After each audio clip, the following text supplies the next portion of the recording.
Hello and welcome to Watercolour for Beginners. So the project we're going to do today is this one here. So a simple landscape with a tree. And we'll talk about that later, but first of all I want to go through very quickly equipment. So let's move that one out of the way and let's talk first about paper.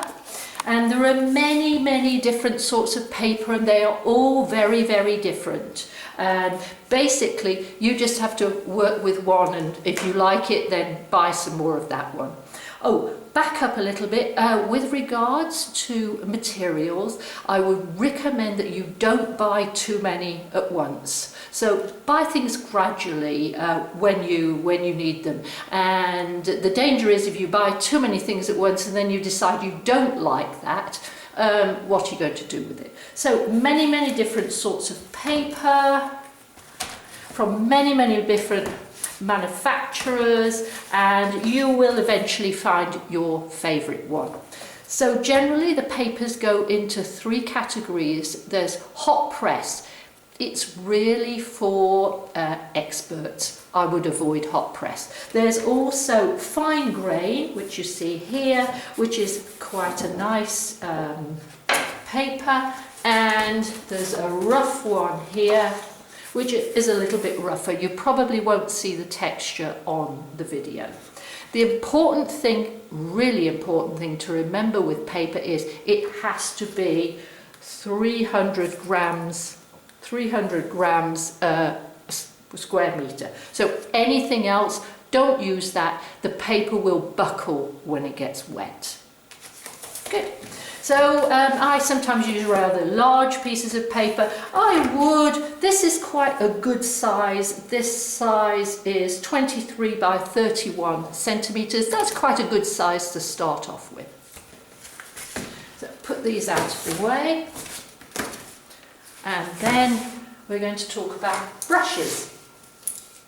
So you really don't need a lot of brushes. You do need a big one. And this one is a synthetic brush. These days synthetic brushes are just fine. You do not need to spend a whole lot of money on sable brushes. They are really expensive. The thing with a good brush is it has to be able to hold a lot of liquid, so a lot of water and pigment. It also should have, I hope you can see this here, a nice point on the end. That is really important. If you buy your brushes in a good art shop, there will usually be some water that you can test the brush to make sure you've got that nice point on it. What I've got here is a number 16, and I've also got a number 8, and I've got a very fine brush. So those are the brushes I'm going to use for the project we're going to do. Let's talk about palettes. So many different sorts of palettes. This is the one I'm going to use. So I have some area to put my paint and some areas for mixing the paint. But there are many palettes. Again, you know, find one you like. This one also is not too bad. I've got some areas here to put the paint and some areas to mix the paint. This one I find is better because you can get a lot of paint in these areas here. It's a side, and then the last thing we're going to talk about is paint. I always use tubes of paint. You can use what we call pans. Those are the plastic containers with a little bit of paint in. It's more hard work to mix up large quantities of paint. It's much easier if you buy tubes. If you want to buy different colours, which of course you will, you do not need to have a huge palette. If you look on the site, I think there's a palette of about 9 or 10 colours that I recommend and I use all the time. The thing to remember with watercolours is do not choose a lot of colours to use on your composition. So rarely I use more than 4 colours on the composition.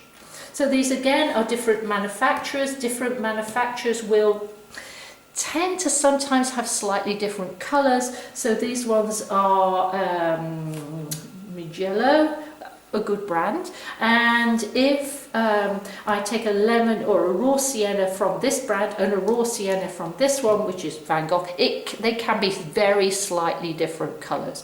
Choose ones you like and stick with them, but do not go out and buy every colour that the manufacturer makes.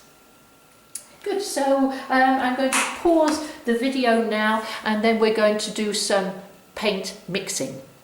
Good, let's talk about the next section, which is mixing paint, and then we're going to talk about a little bit about brush strokes. So you can see I've got my palette here and I've chosen 4 colours to put in the palette, and the most important thing to take on board is that if I mix, here's some lemon yellow and some cobalt blue, and if I mix them up in here slowly, okay, I've got one colour. Now that's a little bit boring, and so what we want to do is we want to allow the paint to mix on the paper and not mix it up in the palette. So let's start that one again, and we'll start with some yellow. And then we'll add some blue.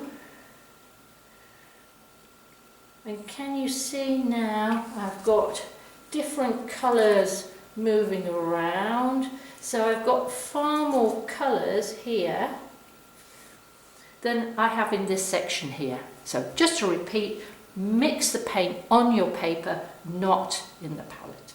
Let's have a look at another colour scheme. So let's take the yellow again.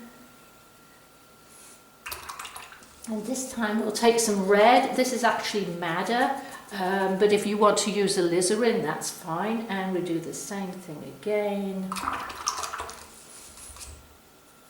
And you can see there's lots of different colours here. A bit more madder.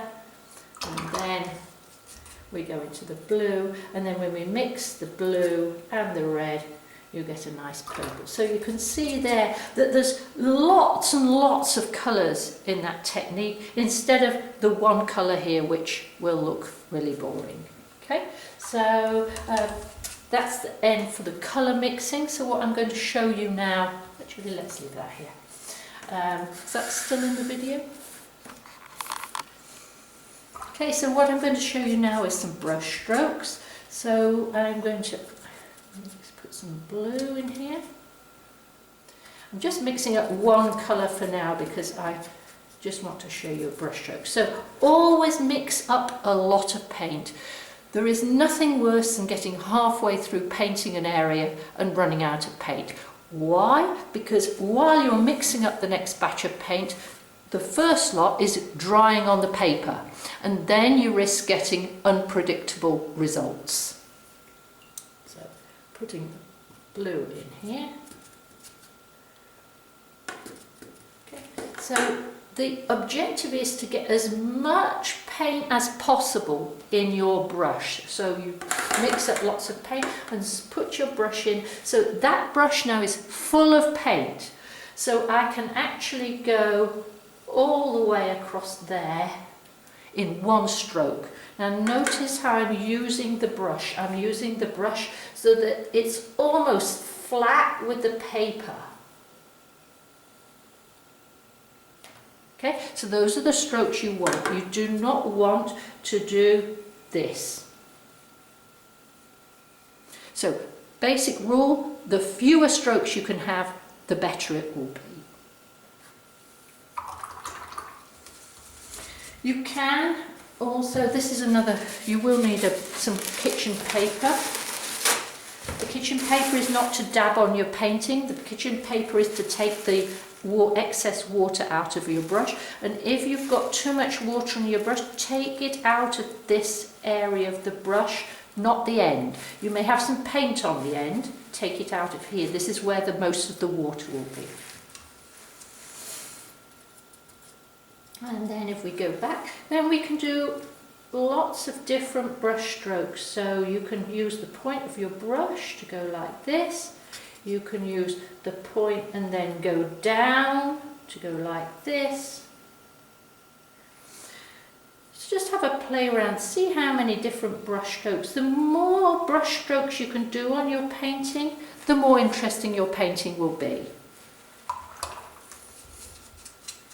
Okay, I think that's the last thing I want to show you is a technique. So we paint a dark colour like this. This is quite dark, and you can see if I wash my brush out now, so I've got no pigment in the brush, and just run the tip of my brush along that edge. You can see that instead of having a strong line now, I've got a nice diffuse fuzzy line as the pigment runs into the wet part on the paper. Good. So the thing about brush strokes is get used to your brushes, have a play around with them, let your brush dance on the paper. Good. And I think that's the end of that section, and we'll start our composition.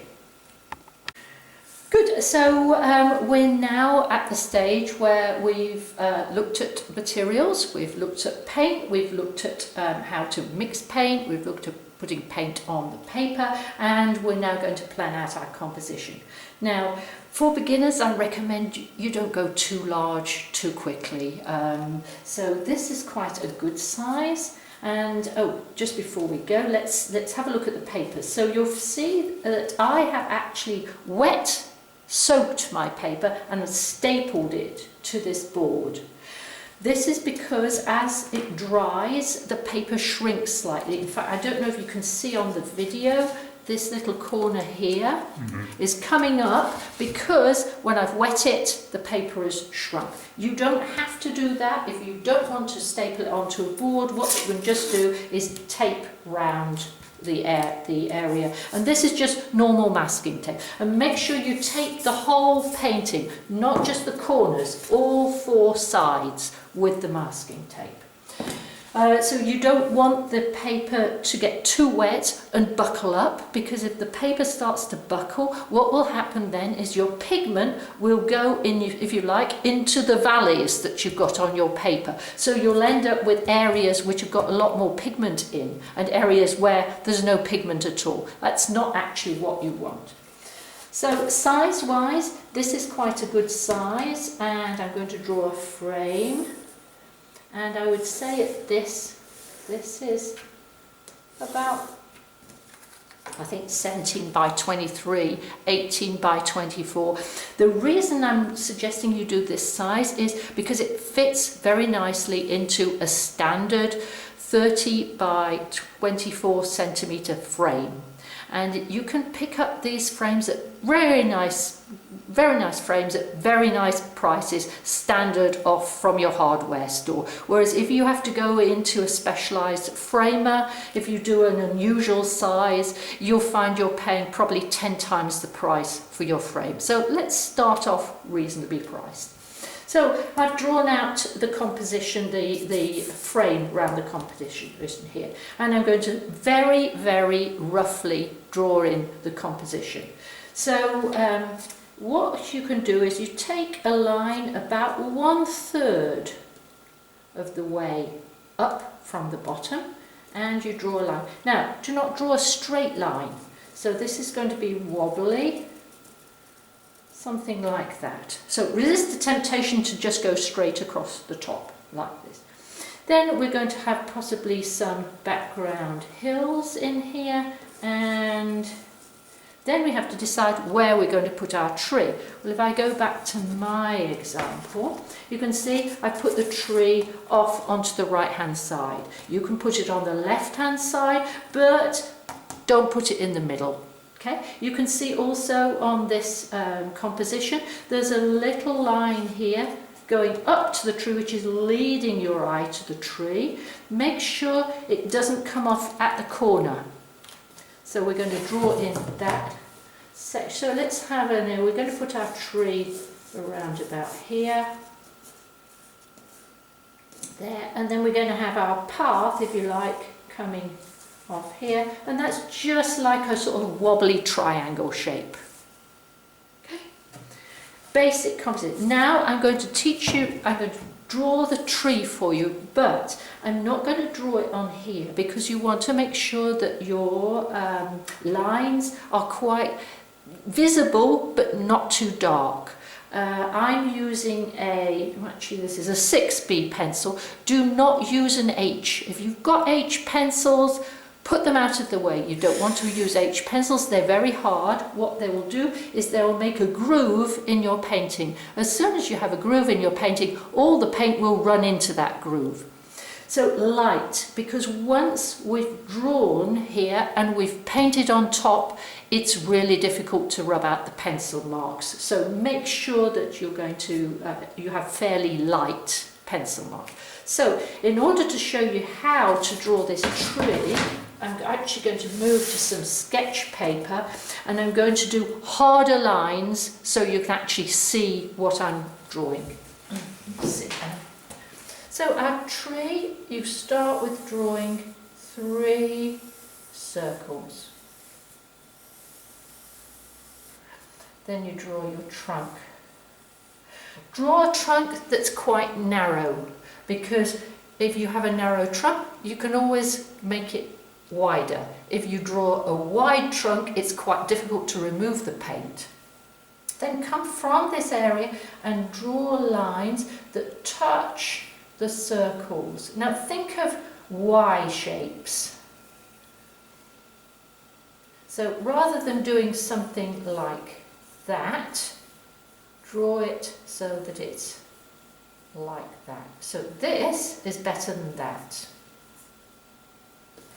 Okay, so you carry on drawing these shapes up to the top of here. From here, make sure you go all the way round.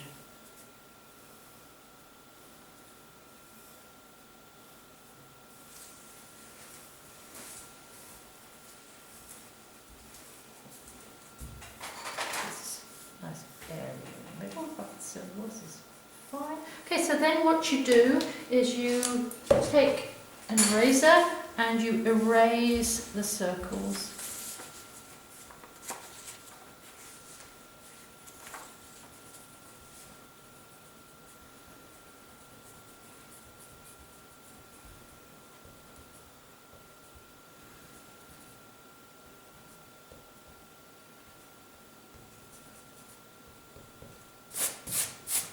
And it still looks a little bit clover-like, so you just add a few bits in so that it's a little bit more irregular.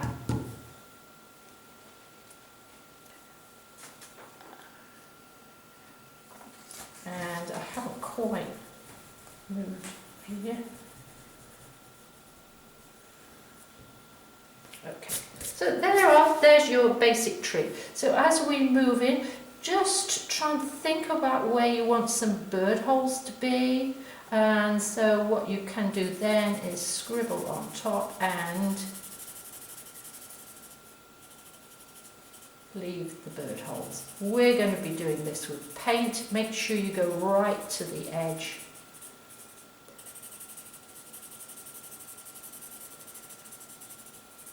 Good, so I've got a bird hole here. I've got a bird hole here, I've got a bird hole here, and I've got some smaller ones up here. And then all you need to do is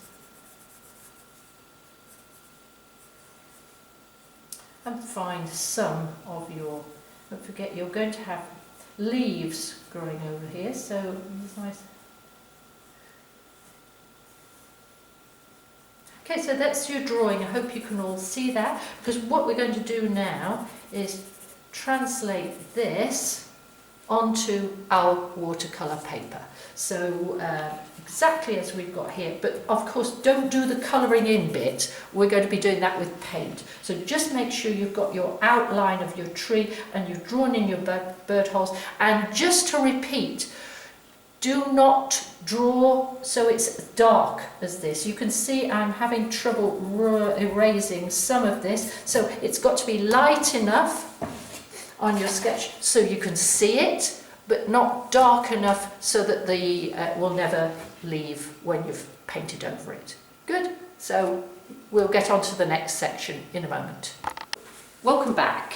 So as you can see, we've got our sketch drawn out onto our composition now. So if you remember the last bit of the video, we drew our sketch, and the only reason I drew it on a piece of sketching paper is so it's darker and you can see the lines. So if you can, I don't know if you can see the lines on the sketch on the paper. We really don't want them any darker than that, because once we've painted over this, we want some of them to disappear. This is just to give us the shape of our tree. So what we're going to do first is we're going to paint the sky, and you'll notice now that I've got my board propped up on a little something. You can use anything for that. You could use your piece of masking tape roll. It just has to be something that's a couple of centimetres, just to give you an angle to your board.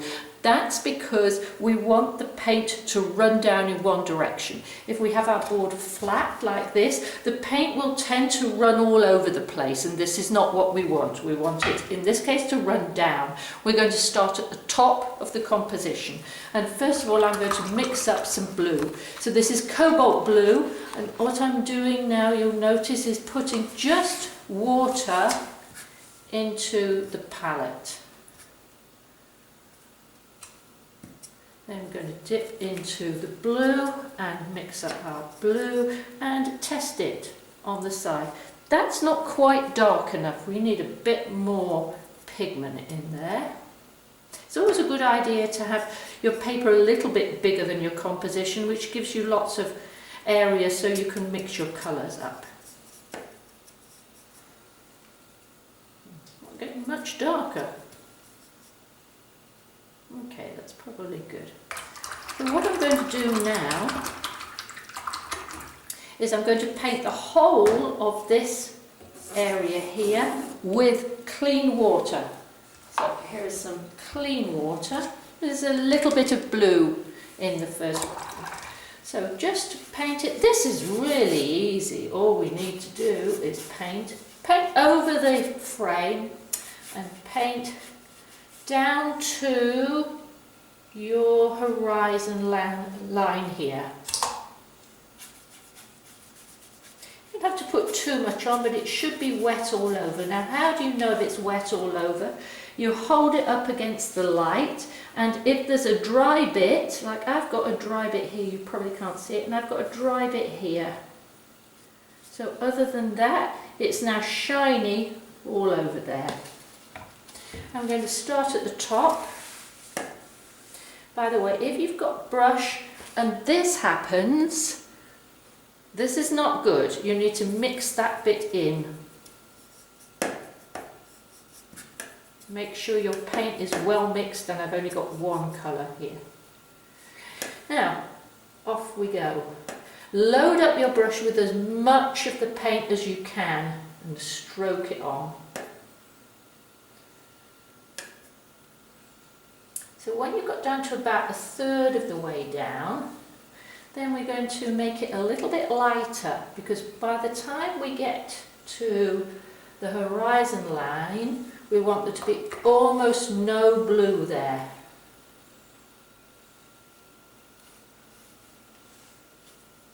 Good. And something weird is happening here. If something odd happens, just tip your board up and move your paint around a bit. You can tip it upside down and scoop up that bit with your brush. Okay. Good, so that's looking good, and it's still very wet, so it's shiny all over. And can you see I've got a paler bit down at the bottom? This is because as the sky gets down towards the horizon line, it will get paler. Now, it's still very wet in this area here, so because it's wet, I can still drop in some paint. Don't worry, don't need to panic, it's just dropping it in, and just watch it while it moves around.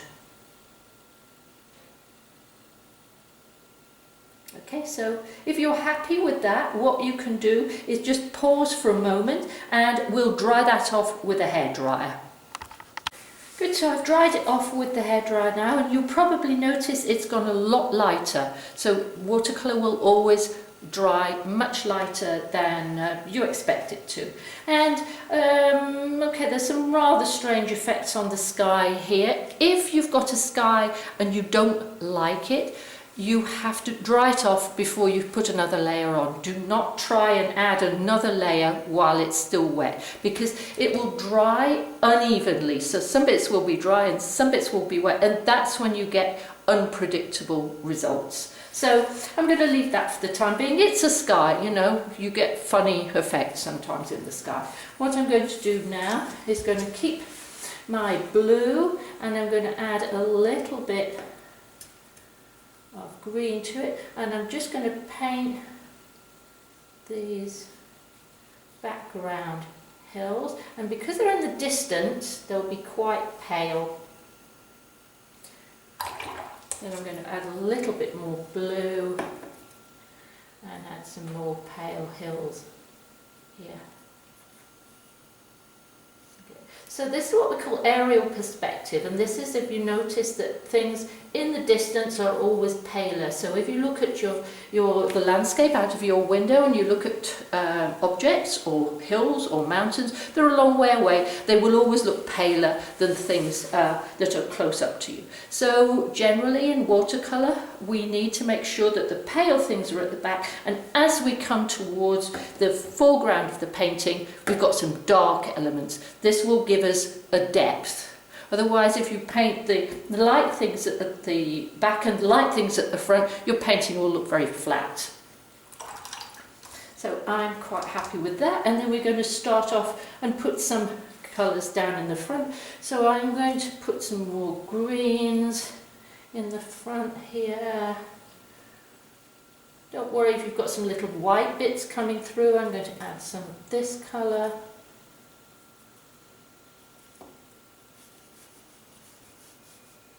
And painting different colours, different greens all the way across. Paint very roughly. Just make sure that you don't have the same colour all the way across. If you've got some little white bits, that's quite nice. So you can see how I've got a bit of lemon yellow here, I've gone into a bit of raw sienna here, I've added a little blue here, so there are different colours all the way across that foreground. Now I'm just going to dry that again, so we just need to pause again while I dry. Okay, you can see it's now completely dry. The paper is completely flat. There are no little bulges anywhere on it, and what we're going to do now is we're going to start on the tree. So I'm going to have my colour scheme, which is going to be a sort of spring summer colour scheme. So the greens are quite bright, there'll be lots of lime in the greens, and we're going to start painting the tree. Now, if you look at the tree and you look at the sketch we've got of the tree, at this stage we should decide where the light is coming from. So for instance, if we say the light is coming here, this part is going to be lighter than this part. So actually what we're going to have to do is to make this part a lot darker. And because the light will always come from the top of the tree, you have to give it some shadows underneath. Okay, so lighter here and darker as we come down to this edge here. So I'm going to mix up some lemon with some blue. Test the colour. Yeah, that's quite a good colour for spring. Now, put lots in your brush, but what I'm going to do is I'm going to take out some of the water from that part of the brush. And all we do is we let the brush dance. Can you see? I'm using the brush, holding it here, and let the brush dance over here. Don't paint over, if you've got your bird holes in there, keep some holes, don't paint the whole thing.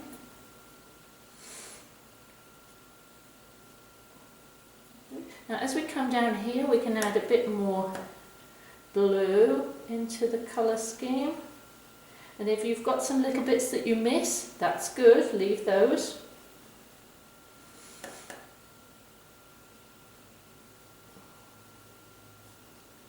So if you can see the tree now, it's quite spiky on the edges. What you don't want to end up with is a tree that looks like this.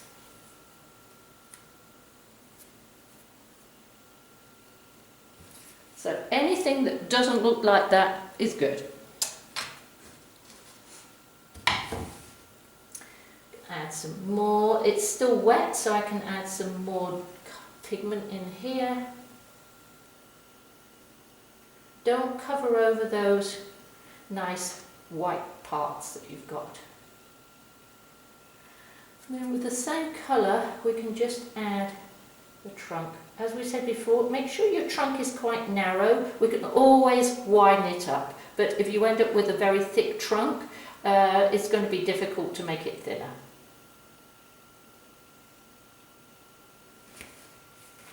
Okay, so I'm quite happy with that now, so I'm going to pause while I dry it. Okay, we're dry now, the painting's nice and flat. We do still need a little bit more paint on there, so we can add. Notice how the brush is dancing over and you can have some little tiny bits on the edges and a little bit more in this area here. Those are the dark shadows.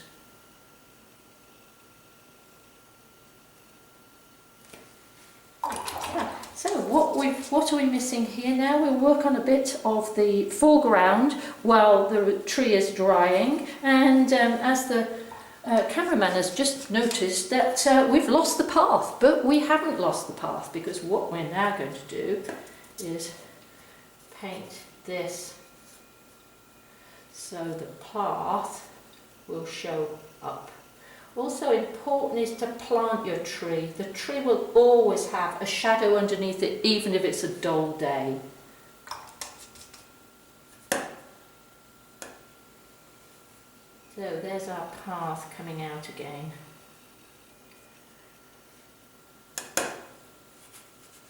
And notice how I'm using the brush sideways on, so we've still got some of that background coming through. I can even use your finger a bit. Good. Then I want some dark colour down here, so dark at the foreground. This is coming towards us, and a bit of dark here. So the paint is still wet, so it's blending in quite nicely.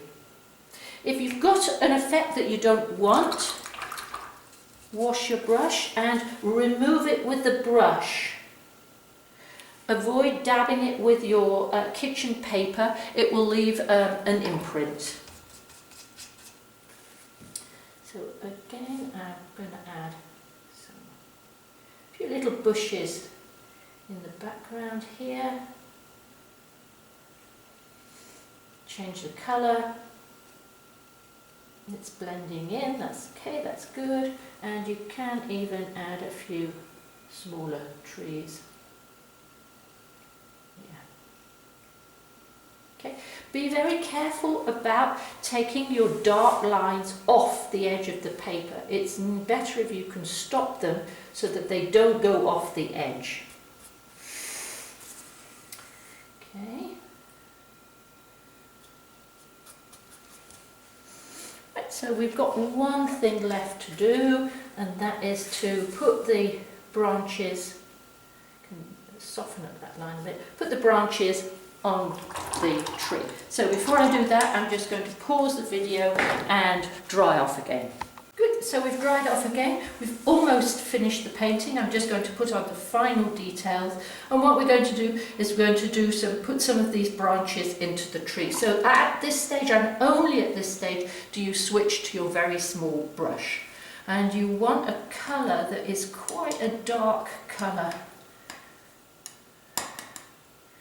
Do we like that one? A bit too yellow. Put a bit more blue in it.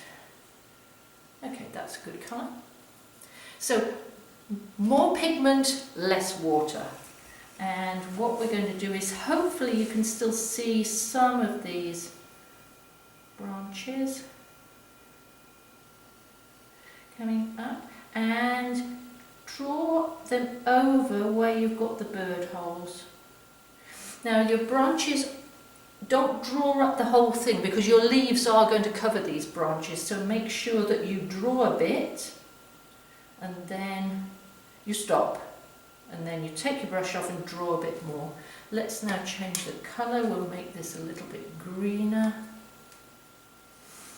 and we'll add a few more branches to the top.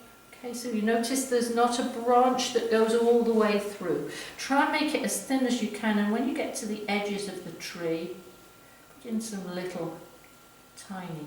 So the branches are obviously bigger at the bottom, and by the time you get to the top of the tree and the outsides of the tree, they are really narrow. So at this stage you just want to stroke your... I'm kind of wobbling my brush. So this is, it's better if you can do this than that. That's the stroke. This is not the stroke you want, this is the stroke you want.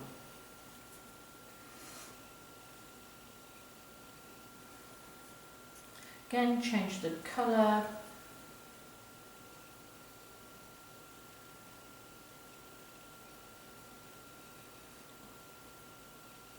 That's it. That's probably good. So now what I'm going to do is just make this, the light is coming from here, so I'm just going to make this a little bit darker on one side and add a little bit darker here.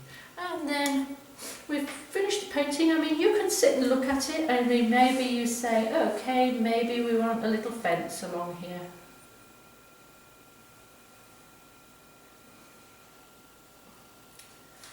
Maybe we want to add just something else, a few more dark bits of grass.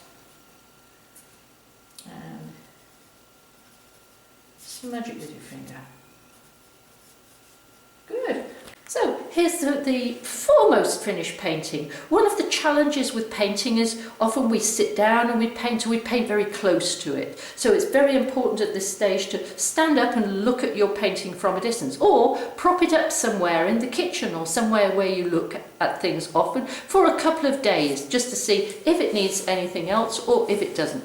Try not to overwork your painting, so think about when you're going to add something. And the last thing that is quite important is cut yourself a little frame, because when you put your frame on your painting, there you have instant art. So good luck with that, and if you would like to send me any of your paintings that you've done, I will have a look at them and we can talk about them. Thanks for listening.